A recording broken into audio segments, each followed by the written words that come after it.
Here's what I think a lot of us women, especially women who grew up in homes that did not have fathers or father figures, or women who grew up being independent. If I were to loosely put it, women who were initiated into masculinity. Sorry about the wind. It should sound better now. But I was saying, especially women who were initiated into functioning mainly in their masculinity, be it intentionally or based on circumstances. Maybe your dad died when you're still young, or your dad and your mom got divorced, so you were raised mostly by your mom. When we grow up into our womanhood, like when you become a young woman, you realize that most of the ways that you were taught to function in were mostly masculine, and that they work against you.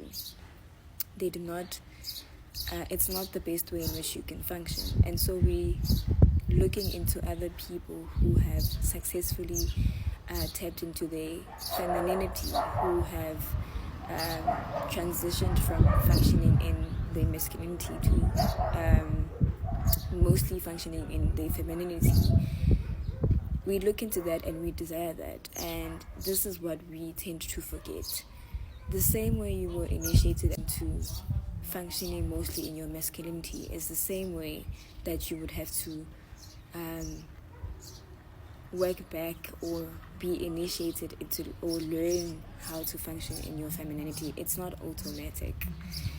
Typical example. We would say that we want to have a successful marriage with a masculine man, but as soon as the man comes into our life, as soon as we receive that man, we still want to function mainly in our femininity.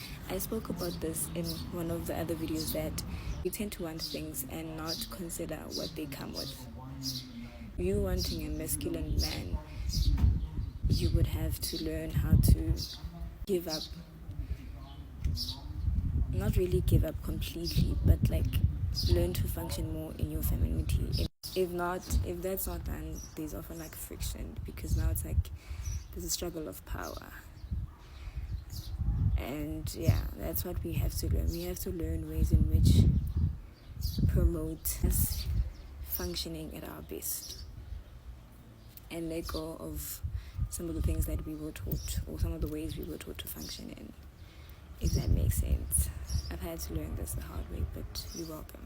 And another thing, while we are on this journey of learning ways that we can integrate into our lifestyle that would promote and support our wellness, or our well-being, in our overall well-being, especially mentally, spiritually, and emotionally. This is another huge stress factor. If you want a man, or if you've received a masculine man and yet you still want to function mainly in your masculinity, for example, you would do things and complain that he does not do them. You would initiate things, you take care of things, you not ask for help, you do everything for yourself, and then complain that he doesn't do all of that.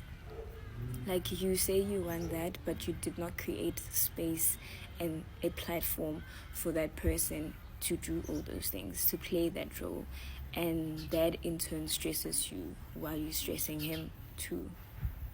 I don't know if that makes sense, but yeah, this is another benefit of learning how to let go of functioning mostly in your masculinity, especially if you have a masculine man in your life, because all that is going to do is make him feel like there is no space for him to function. Even worse, cause him to shrink and become feminine. Some leave, some go and find women who are functioning well within their femininity most of the time, and so they will be able to play that role successfully with them as compared to you, and you'll forever be complaining, and your stress levels will shoot, and it's a never-ending cycle. So it's not just about wanting a manly man or masculine man, but it's also about creating a platform which in turn supports you, your well-being.